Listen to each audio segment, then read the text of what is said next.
રાજ્યમાં કોરોનાનું સંક્રમણ ઘટતા ઓક્સિજન અને દવાઓની માંગમાં પણ ઘટાડો જોવા મળ્યો છે।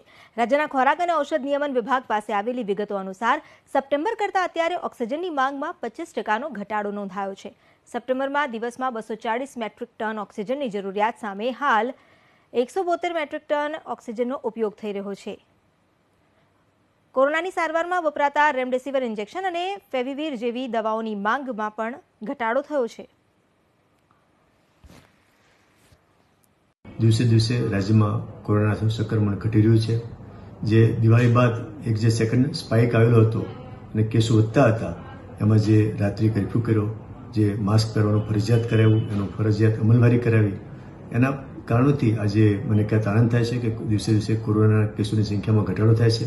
સાથે સાથે જે મેડિકલ ઓક્સિજનની જે ડિમાન્ડ હતી, જે સપ્ટેમ્બરમાં પીક હતો ત્યારે 240 મેટ્રિક ટન પર ડે હતો, તે આજે ઘટીને 172 મેટ્રિક ટન પર ડે થયેલો છે। એમાં પણ સારો ઘટાડો થયેલો છે।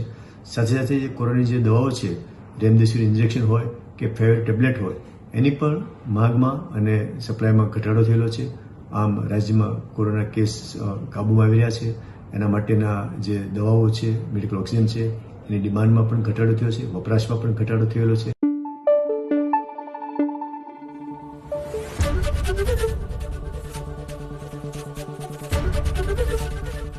एबीपी अस्मिता, गुजरातनी अस्मिता।